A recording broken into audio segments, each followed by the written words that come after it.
तो फ्रेंच में मुझे दाढ़ी तक नहीं आती है, तो जबान कहाँ से आएगी। उन्होंने बोला था कि एक आदमी है जो महा लड़कीबाज है। आप? अरे मैं नहीं। अच्छा सॉरी।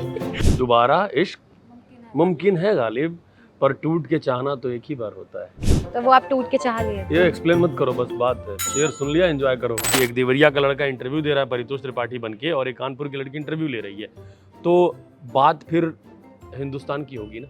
मेरा काम ये था कि मैं चुटकुले सुनाऊं, मैं बातें करूं, मैं शायरी करूं। जैसे कट हो मैं फ़ोन पे लेके वापस वो उसका ब्लड रिपोर्ट का क्या है और किडनी का क्या स्टेटस है। पंकज भी मुझे मिले, कहाँ का है तू, घर कहाँ है, घर ओरिजिन बता। कितना सही पकड़ा है आपने। साइकिल का बहुत किस्सा है। समाजवादी ज्वाइन करेंगे क्या है, ऐसे बीच में राजनीति लेके आना जरूरी है। एक लड़का लड़की के बीच में राजनीति नहीं आनी चाहिए। बस मत, इतनी बेइज्जती मेरी अब तक नहीं हुई है, मैं कसम बता रहा हूँ। देखने में क्यों लग रहा है? देखने में तो ये भी नॉर्मल लग रही थी। देखो सवाल पूछ रही भारी भारी। बताओ नाम फिर उनके। नहीं सर नहीं। वही सारे देखते हैं तुमको। ये जो स्टार्टिंग के 19 शेर आते हैं ना, वो वही हैं कि वो जो थे जनाब, उनकी दो कमजोरी थी, एक औरतें, दूसरी मर्दाना कमजोरी। कितने अफेयर्स रहे आप? मुझे अपने से बड़े क्वेश्चन अटेम्प्ट करने में मजा आता है। हाँ, या हो सकता है उसने बच्चा जान के फंसा लिया हो। अगर आपने नहीं देखा ये इंटरव्यू तो होगा अफसोस। पहले ही बता दिया, फिर मत देना मुझे दोष, ठीक है? इनकी पोएट्री सुनकर लोगों को मिलता है संतोष। एबीपी में आपका स्वागत है पारितोष। मतलब ये बहुत नया था। दोष, होश, परितोष, ये मतलब अनु मलिक जी को फॉलो करती है। दिल से ऊंची है अच्छा, बिल्डिंग। हाँ। तो सबसे पहले मैं जानना चाहूंगी कि आप आए हैं यूपी, उत्तर प्रदेश, देवरिया से। हाँ जी। ठीक है, वहां से मुंबई का जो आपकी जर्नी रही है मुझे वो जाननी है। वहाँ से मुंबई के बीच में दिल्ली जो शहर है वो टर्निंग पॉइंट है मेरे लिए। अच्छा। मतलब वाया दिल्ली में मुंबई पहुँचा। और मोस्टली नॉर्थ से आने वाले लड़कों को पहला सपना होता है कि दिल्ली जाएं, और दूसरा सपना होता है कि यूपीएससी की तैयारी करें। अच्छा। तो मेरा दोनों ही इरादा नहीं था। मेरा दिल्ली आने का मकसद ये था कि मेरी दो बहनें थी, वो जेएनयू में पढ़ाई कर रही थी, अभी एक प्रोफेसर हो गई हैं डीयू में। अच्छा। तो मेरा जेएनयू में एडमिशन कराने का मन था, तो मैं आया था लैंग्वेज में ग्रेजुएशन करने, फ्रेंच में। तो फ्रेंच में मुझे दाढ़ी तक नहीं आती है, तो जबान कहाँ से आएगी। तो क्रांतिकारी रहे जो जेएनयू का सपना था। हाँ, तो देखो ना, काला करता हुआ। अरे ऐसे कैसे। उसके बाद उसमें एडमिशन नहीं हो पाया, तो डीयू में हुआ। और डीयू का थिएटर बहुत रिच है, तो मेरे लिए जो स्कूलिंग मेरी हुई, मतलब मेरी जो पढ़ाई हुई, मेरी जो परवरिश हुई, वो सिलेबस से ज़्यादा थिएटर, मतलब दिल्ली में मंडी हाउस के क्लासेस में ज़्यादा करता था। तो दिल्ली मेरे लिए बहुत टर्निंग पॉइंट है। दिल्ली से ग्रेजुएशन करके, दिल्ली से थिएटर करके, दिल्ली से प्यार करके, ये तीनों कांड करके हम मुंबई पहुंचे। हाँ, तो अभी दिल्ली से रिश्ता मेरा ऐसा है कि मेरी शादी यहाँ की लड़की से हुई है। मीनाक्षी मेरे कॉलेज में मिली। मीनाक्षी मेरे कॉलेज में मिली, तो मेरे घर वालों ने बाद में बताया कि अच्छा तो ये करने गया था तू, हमें पढ़ाई का बहाना दिया था। तो आप मुंबई गए हैं यूपी से वाया दिल्ली 2009 999। तो यूपी में तो आपको, आपका जन्म हुआ तो आपको ऑब्वियसली प्यार होगा। हाँ। दिल्ली और मुंबई में कौन सी आपसे थोड़ी सख्त रही है, दिल्ली या मुंबई? मुझे लगता है दिल्ली में वो कुछ ऐसा मौका ही नहीं आया। 3 साल ग्रेजुएशन, उसके बाद शाम को मैं थिएटर चला जाता था। तो मेरे वो मतलब मचाने के दिन थे वाली बात है, क्योंकि तब आप किसी करियर के तरफ नहीं होते हो, आप कॉलेज में पढ़ रहे होते हो, और आपको लगता है कि जो मेन गेट है जैसे क्रॉस करेंगे बाकी दुनिया में तबाही मचा देंगे। और जब आप पास आउट होते हो तो पता चलता है कि इस तरह के सपने लेके तमाम लोग हैं जो दुनिया में निकले हैं, वो सब तबाही मचा रहे हैं। तो आपको बहुत जूझना पड़ता है। और मुंबई शहर जो है ना, वो बहुत आजमाती है। अगर आप आउटसाइडर हैं, अगर आप बाहर से जाते हैं, आप देवरिया में पैदा होते हैं और आप मुंबई जाके अपना काम शुरू करना चाहते हैं, तो ये सफ़र भौगोलिक रूप से भी बहुत लंबा है और मेहनत के हिसाब से बहुत लंबा है। ज़हनी तौर पे भी बिल्कुल, बहुत। तो वो शुरू में तो वो दिक्कतें हुई, मुश्किलात आई शुरू में, क्योंकि I think that is the process. हमें पता ही नहीं ना कि कोई स्टेडियम है, उसमें किधर से घुसे। तो मेन गेट से लोग जाने नहीं दे रहे हैं, वहाँ भीड़ है। खिड़की की तरफ से तो वो आते हैं ना जिनके बाप दादाओं ने वहाँ ज़मीनें तैयार की हैं। बट जब आप एक बार घुस जाते हो तो आपको गेम तो आता है ना।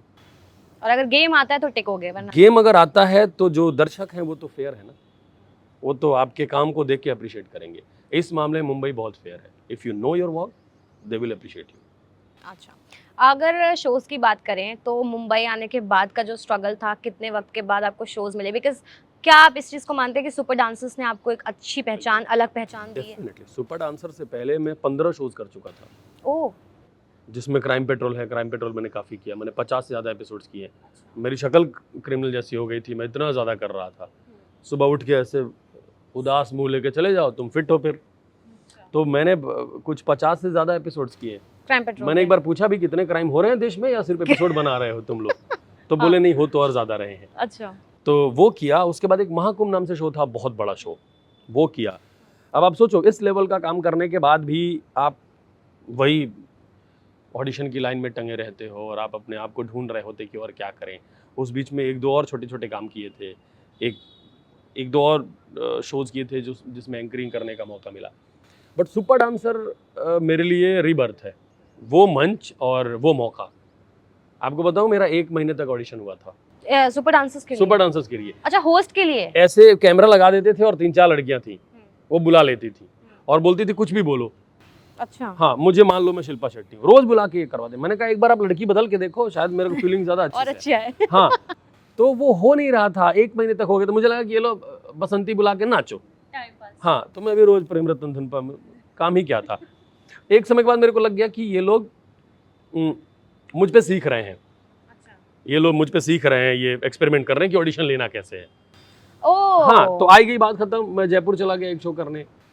उसके बाद अचानक उन्होंने फ़ोन किया कि आप आ जाइए, और एक आदमी ने खुल के बोला था कि सिर्फ 2 एपिसोड के लिए आप हैं, अगर मामा जी का किरदार वर्क करेगा then only will continue this, otherwise हम थैंक यू बोल देंगे कि 2 एपिसोड अच्छा लगा। और 2 एपिसोड पार हो गया तो भी मुझे रखा उन्होंने, शायद इस उम्मीद में कि आगे बेहतर हो। और 3rd एपिसोड में फादर वाली पोइट्री आई। हाँ, और शूटिंग चल रही थी। उस समय पापा आईसीयू में थे, पीजीआई लखनऊ। लाइफ कलाकारों के साथ होता है।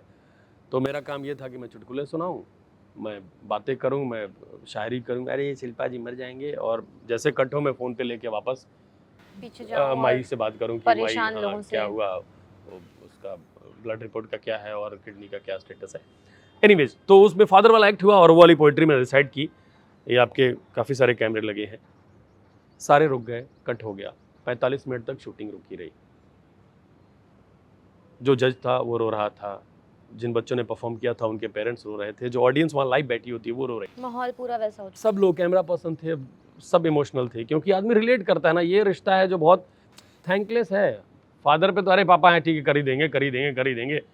पापा के लिए हम कुछ करें, ये अब फादर्स डे का ट्रेंड चालू हुआ ना कि पापा को मैंने पेन गिफ्ट दिया, मैं महान हूँ, मेरी मूर्ति बनवाओ।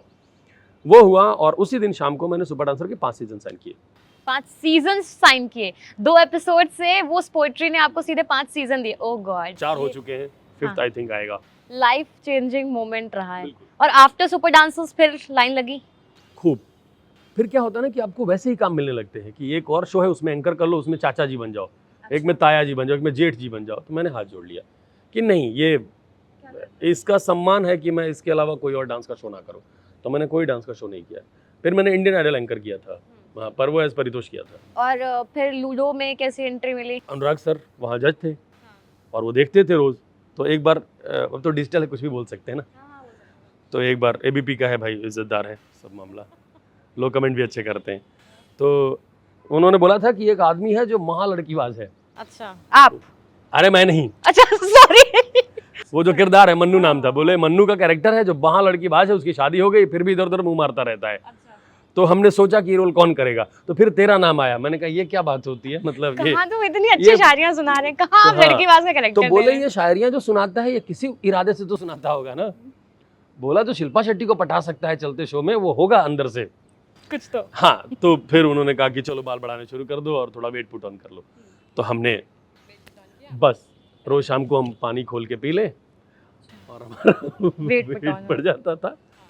फिर लूडो की शूटिंग शुरू हुई और 1.5 साल तक मैं वैसे ही गुप्त सा 84 kg था मैं। 84? हाँ, और लंबे लंबे बाल, और वैसा मैं देख के दूर से लगता था ये अय्याश आदमी है। हाँ, या तो कहीं से आ रहा है या कहीं जा रहा है। पर वो अच्छा, मतलब अच्छा मौका था। लूडो इतनी बड़ी फिल्म, और लॉकडाउन के टाइम रिलीज हुई ना नेटफ्लिक्स पे, तो उसमें मेरे अलावा सारे बड़े लोग थे। तो बाद में लोगों ने इसलिए नोटिस किया कि वो सब तो ठीक है, ये कौन है। पंकज भी मुझे मिले, कहाँ का है तू, घर कहाँ है घर, ओरिजिन बता, भोजन पिया घर पे। तो मुझे लगा कि इंडस्ट्री में, कितना सही पकड़ा है अरे आपने। इंडस्ट्री में बहुत सारे लोग बोलते हैं ऐसा कि यू आर वेरी गुड, हम टच में रहेंगे और आना। तो उन्होंने बोला, फिर एक दिन मैसेज किया, कहाँ रह गया, आओ आओ। तो हाँ, तो उसके बाद उनसे एक वो लूडो की मेरे लिए वो भी एक कमाई है। आपको पता है कि ये मेरा अगला सवाल होने वाला था, ये मैंने सोचा था कि एक सेशन टाइप का रखेंगे, उसमें बोलेंगे। ऐसा कहा जाता है, ऐसा गूगल कहता है कि पारितोष त्रिपाठी और पंकज त्रिपाठी रिलेटिव है, चचेरे भाई हैं। अब गूगल को धन्यवाद अगर ऐसा कहता है तो कहता है हाँ, गूगल, इसीलिए। ऑडियंस भी कहती है। और देखो, पंकज भैया ऑफिशियली मेरे बड़े भाई हैं अब, क्योंकि मेरी शादी हुई तो जेठ की जो रस्में होती हैं वो पंकज भैया ने और मृदुला भाभी ने, इन दोनों ने वो निभाई। हाँ, तो वैसे ऑफिशियली बड़े भाई हैं, काम में बड़े हैं, सीनियर हैं हमारे। जिस इलाके से मैं आता हूँ, पूर्वांचल से, हमारे लिए गर्व की बात है। मतलब पंकज भैया को देख के ऐसा लगता है कि उनकी उपलब्धि हमारी है। वो कुछ भी अचीव करते हैं तो ऐसा लगता है कि हम बड़े हो रहे हैं। उनको ये नेशनल पूरी अवार्ड ना मिला। श्रृंखला बन जाती है। बिल्कुल। मनोज बाजपेयी के लिए को पंकज त्रिपाठी हाँ। करते हैं, हाँ। उसके बाद पंकज त्रिपाठी को आप, अब आपको ये मुझे लगता है कि आप देखते हैं किसी में खुद को, या फिर आप उनको एडमायर करते हैं। हम जिस रास्ते से होके गए हैं वहां तक ना, तो हमें पता है कि हम अगर ये हाईवे के पास से जा रहे हैं तो कितनी मुश्किल उसके लिए होगी जो गांव से आया है। और उसके जो गांव से आता है वो सोचता है कि वो कुछ पिछड़े गांव से आया है, जहाँ पे बिजली की सुविधा नहीं है, जहाँ पे कुछ नहीं है, मतलब यू कांट ट्रेवल, ट्रांसपोर्टेशन का कुछ नहीं है, जहाँ पे आपको पानी पार करके जाना होता है। तो आदमी रिलेट करता है कि इन्होंने कितना वो देखा और होगा। समझता है स्ट्रगल। मेरे बाद अगर कोई आ रहा है मेरे परिवार से या मेरे परिचय से या मेरे इलाके से, उसके लिए भी तो आसान है ना, उसके पास एक रेफरेंस है कि यार वो यहीं से तो गया है। जो गूगल क्वेश्चन है ना, जैसे मैंने पंकज त्रिपाठी का एक क्वेश्चन आपसे पूछ लिया, अब नेक्स्ट मैं आप पे आती हूँ। गूगल ये भी पूछ रहा है कि आपके अफेयर्स कितने रहे हैं, कितने अफेयर्स रहे हैं आपके। और मैं बता दूंगा जैसे तुम्हें लगता है। एक सर झूठ ही बोल दो, 1 2 3 4। दोबारा इश्क मुमकिन है गालिब, दोबारा इश्क मुमकिन है गालिब, पर टूट के चाहना तो एक ही बार होता है। तो वो आप टूट के चाह लिए थे। ये एक्सप्लेन मत करो, बस बात है, शेर सुन लिया, एंजॉय करो। सर आपको कभी वो 10th क्लास वाला प्यार नहीं हुआ जिसमें लव लेटर्स दिए जाते, चिट्ठी लिखी जाती? मुझे 7th में हुआ था। वही तो मैं पूछ रही हूँ सर। और एक उसका मैं चित्र बताता हूँ। तो वो 8वीं क्लास में थी। मुझे अपने से बड़े क्वेश्चन अटेम्प्ट करने में मजा आता है। हाँ, या हो सकता है उसने बच्चा जान के फंसा लिया हो। बच्चा जान के। अरे ऐसे ही फंसाया था। देखो, एक साइकिल हुआ करती थी, लेडी बर्ड नाम था उसका, जिसमें आगे बास्केट होता था, तुम लोगों ने देखा होगा। तो मेरी जो बहन है अल्पना, मुझसे बड़ी अल्पना त्रिपाठी, तो अल्पना दीदी के लिए वो साइकिल खरीदी गई। तो पूरे मोहल्ले में वो इकलौती साइकिल थी। तो वो जो लड़की थी, नाम नहीं ले सकते, तो मन लेने वाला था, मुंह से निकल रहा था, मैं भूल गया ना, शूट चल रहा है फिर ऐसे। हटा दे। हाँ, तो उसके बाद उसने मुझसे दोस्ती कर ली। अच्छा। तो मैं साइकिल से मिलने जाता था तो वो साइकिल चलाती थी और मैं उसको देखता था, मुझे लगता था मैं तो प्यार है। हाँ, फिर तो समझ गए। साइकिल के चक्कर में उसने बच्चा फंसाया था। खुद भी बच्ची हाँ। थी। एक मेरे को सबसे लाइफ का एम्बैरेसिंग मोमेंट क्या होता है ना, गिर गए थे साइकिल में? गिर नहीं गए थे, जब आपके प्यार के सामने या आपके क्रश के सामने आपकी बेइज्जती हो जाए ना, हाँ। तो ऐसा लगता है ये धरती फटे और हम समा जाए। समा जाए। तो मेरे घर वाले मुझे बड़ा बड़ा काम देते थे, जैसे कि जैसे सिलेंडर भरवा के ला गेहूं दो, पिसवा लाओ। गेहूं पिसवा ला। उस साइकिल में गेहूं पिस जाता था? तो साइकिल पे गेहूं पिसवा के ला रहे थे और उसका घर जैसे पास आया, मैं तेज चलाने लगा कि ये क्रॉस हो जाए भगवान, और वहीं बोरी पलट गई। Oh no. वहीं बोरी पलट गई और उसकी आटा पूरा। मम्मी आई और हम आटा दोनों सफेद। और साथ में आपकी इज्जत बची बचाई जो बस थी। मत, इतनी बेइज्जती मेरी अब तक नहीं हुई है, मैं कसम बता रहा हूँ। फिर उसके बाद उसने भी देखा? तो वो मम्मी आई तो वो भी आई? मम्मी आई तो वो भी आई। फिर मम्मी तो जानती थी ना, क्या हो गया, अरे सीपू तुम्हारी बोरी पलट गई। मम्मी क्या सीपू चले आ रहे हैं, अब कहाँ सीपू जो है, अरे यार उससे बुरा मेरे साथ कुछ नहीं हुआ है। समझ गए। स्वॉट एनालिसिस करते हैं, ठीक है, हम बहुत करते हैं स्वॉट एनालिसिस, मैं बहुत करती हूँ, हम नहीं यार, मैं बहुत करती हूँ स्वॉट एनालिसिस। मुझे बहुत अच्छा लगता है स्वॉट एनालिसिस करना। स्ट्रेंथ, वीकनेस, अपॉर्चुनिटी और थ्रेट। अपनी एक स्ट्रेंथ बता दीजिए। अब ये मत कहिएगा हम बताएंगे क्या कैमरा पे, बता दीजिए प्लीज। मेरी स्ट्रेंथ है कि मैं नर्वस कम होता हूँ। नर्वस कम होते हैं? अच्छा, कैसे? किसी के भी सामने कुछ भी नर्वस नहीं होंगे? क्यों, कैसे? पता नहीं क्यों, कुछ तो ये मेरे ख्याल से ईश्वरीय ये देन है, मैं नहीं होता हूँ। बहुत मतलब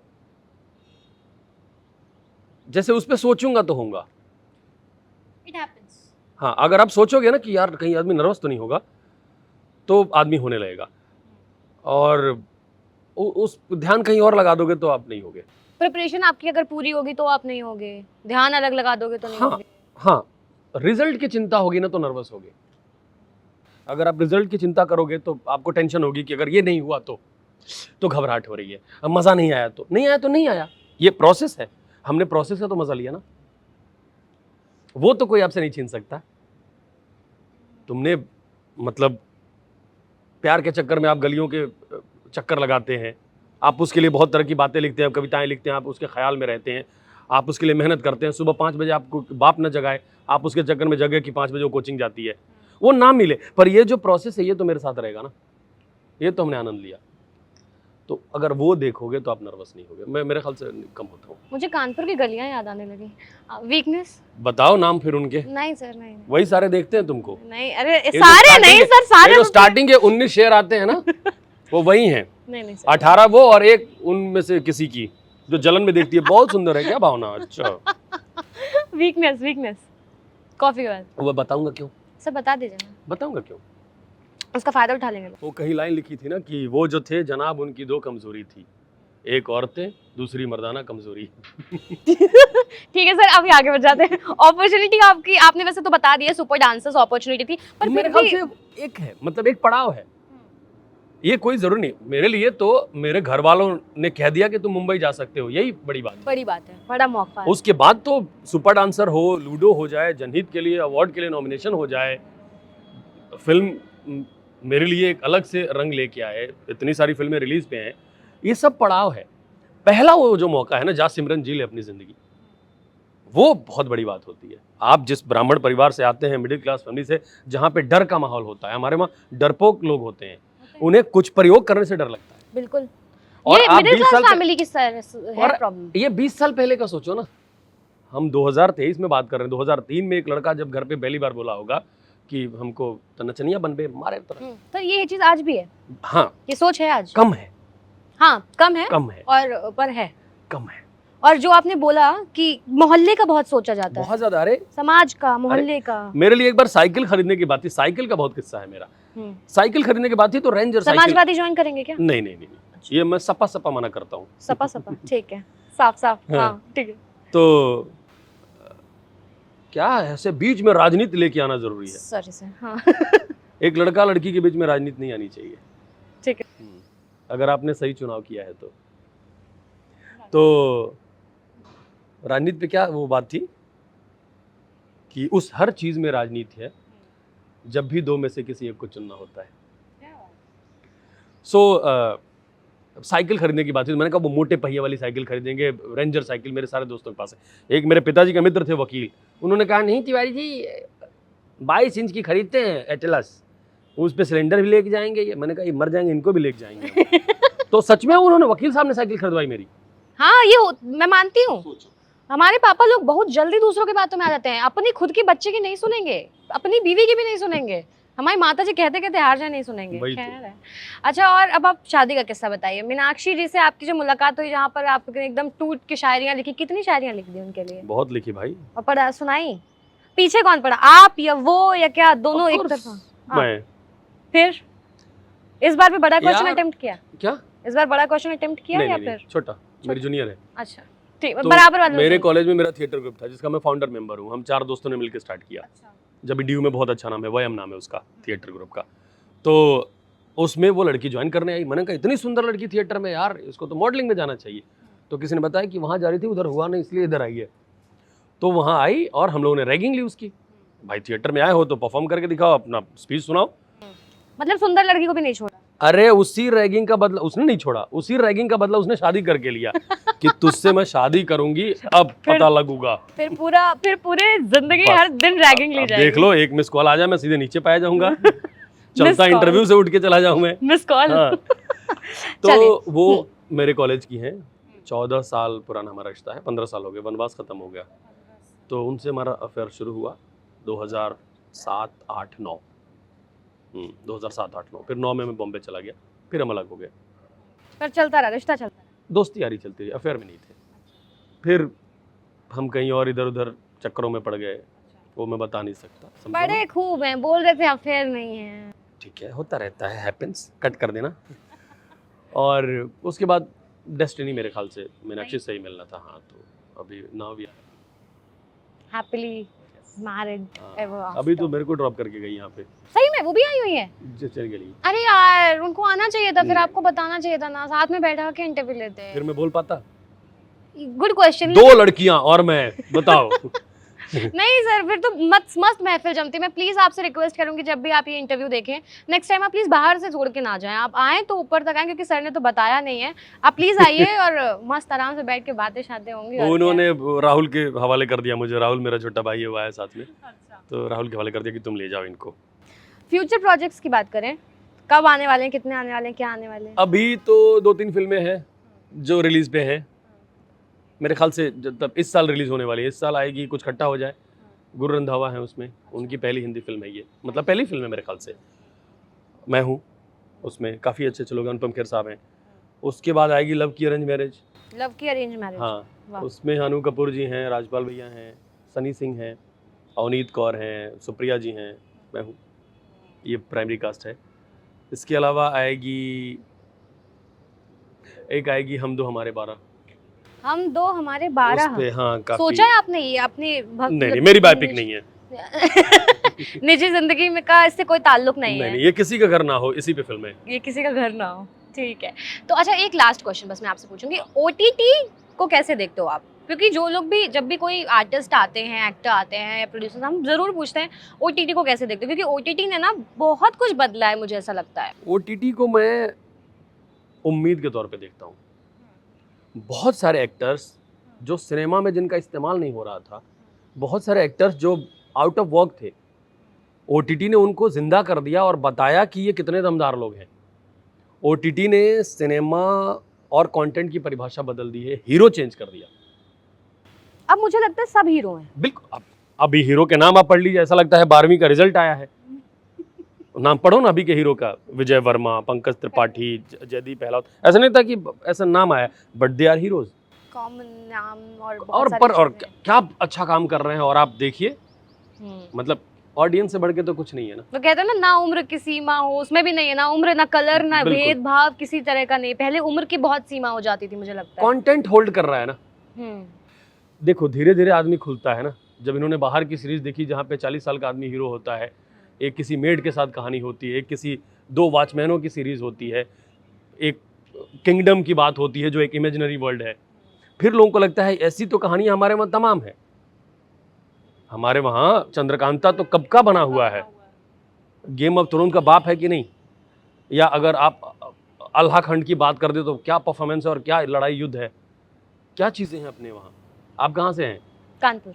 कानपुर में एक लाल इमली करके है, बिल्कुल है। आप सोचो, पुरानी मिल है वो अपने आप में कहानी है बहुत, और वहाँ की बहुत कहानियां हैं। बिल्कुल, बहुत कहानियां हैं। हम जहाँ के रहने वाले हैं वहाँ कितने लोग हैं, कितनी कहानियाँ, कितनी लव स्टोरीज हैं जो धीरे धीरे आएंगी, क्योंकि अभी डायरेक्टर्स, राइटर्स वहाँ के आ रहे हैं।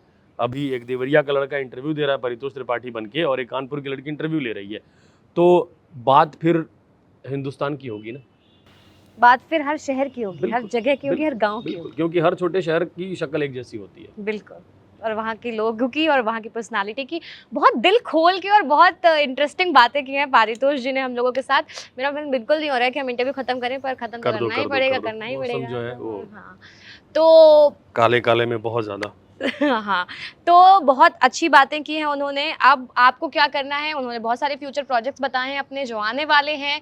अपना फीडबैक इस वीडियो को लेकर आप हमें कमेंट्स में दीजिएगा और जाकर उनकी फिल्में देखिएगा। उनके बारे में जो भी आपको फीडबैक देना है वो उनकी प्रोफाइल पर कमेंट्स में दे सकते हैं। तमाम अपडेट्स के लिए देखते रहिए ABP live, ENT live, and thank you for watching this video. Thank you so much, thank you Bhavna.